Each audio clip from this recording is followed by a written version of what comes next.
नमस्कार दोस्तों। आज के इस वीडियो में आपका स्वागत है। आज हम वर्ग और वर्गमूल भाग 4 के बारे में पढ़ेंगे। आज के इस वीडियो में हम सबसे पहले वर्गमूल के बारे में जानेंगे और इसके बाद हम यह भी सीखेंगे कि संख्याओं के वर्गमूल किस प्रकार ज्ञात किए जाते हैं। तो आइए आज का पाठ्यक्रम शुरू करते हैं।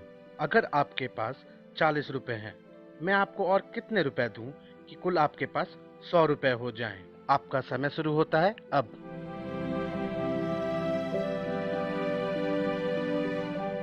अगर आपने 100 रुपए में से कुल 40 रुपए घटा दिए और अगर आपका उत्तर कुल 60 रुपए है तो आप बिल्कुल सही हैं।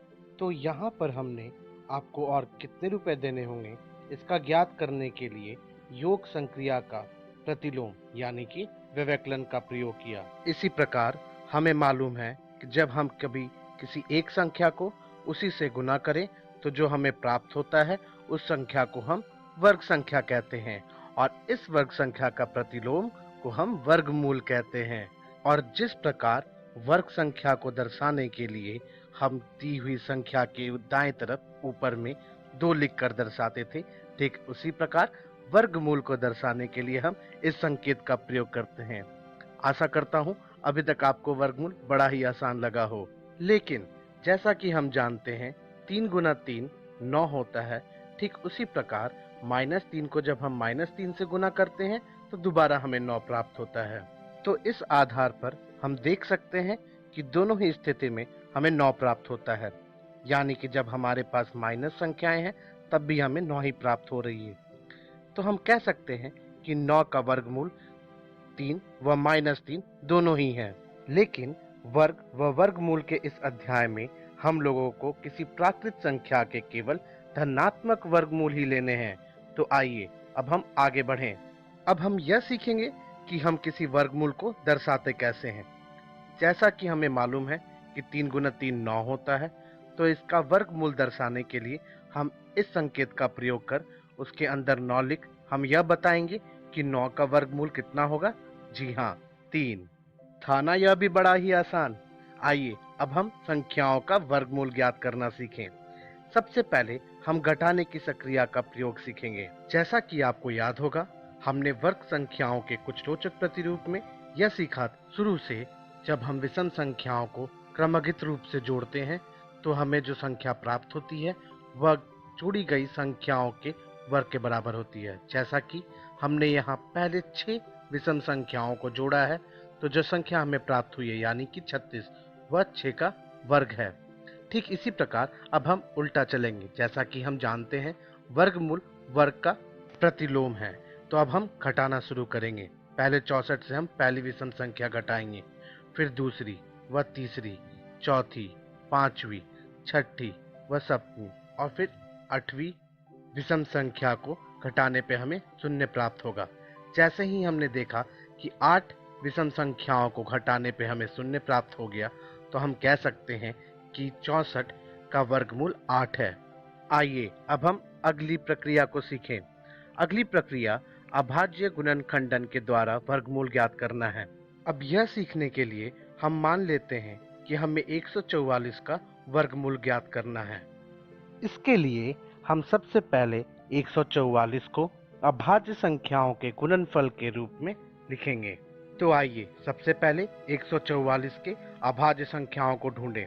यह जानने के लिए हम सबसे पहले यह देखेंगे कि 144 को किस सबसे छोटी संख्या से विभाजन किया जा सकता है।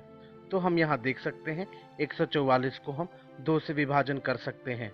तो 144 का 2 से विभाजन कर हमें 72 ज्ञात होगा। उसके बाद 72 को भी हम 2 से विभाजन कर सकते हैं। तो 72 को हमें 2 से विभाजन करने पर 36 ज्ञात होगा। 36 को 2 से विभाजन करने पर 18 व 18 को 2 से विभाजन करने पर 9।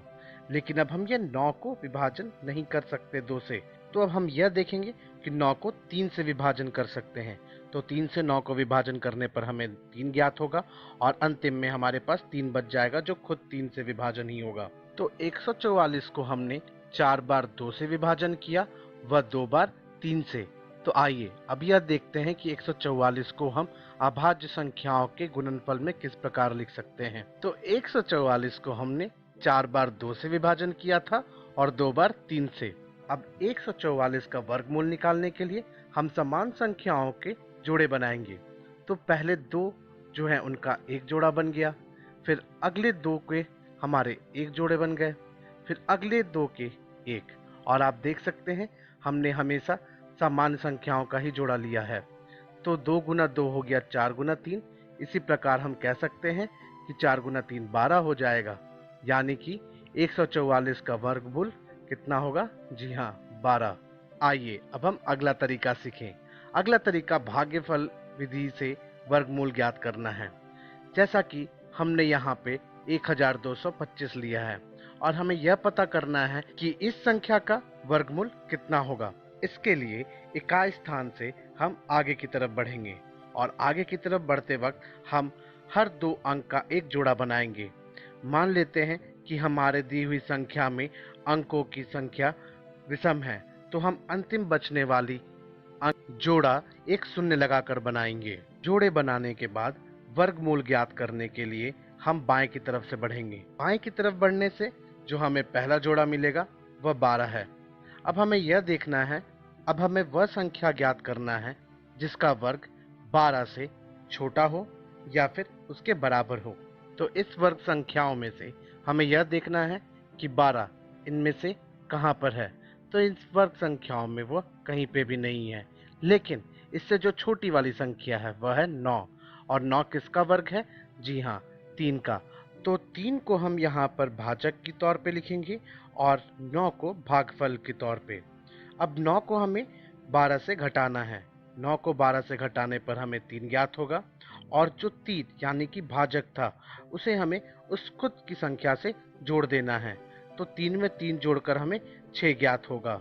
अब जैसा कि हमने यहाँ पे 3 को भाजक के तौर पे लिखा था, इसलिए हम 3 को यहाँ पर अलग तौर पे लिख लेंगे।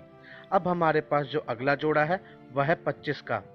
अब हम इस 25 को नीचे उतार कर 3 के साथ लिख लेंगे। यहाँ साथ में लिखने पर हमारे पास 325 हो जाएगा।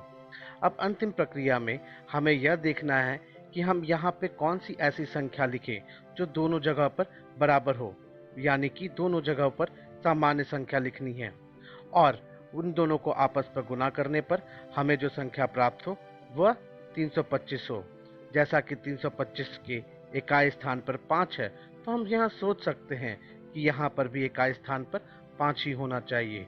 तो अगर हम 5 और 5 रख दें तो हमारे पास कुल 325 आएंगे। जी हाँ, अब इसे हमें घटाने पर शून्य प्राप्त होगा और जैसा कि 5 भाजक के रूप में लिखा था हमने, तो 5 को अलग 3 के बाद लिख लिया।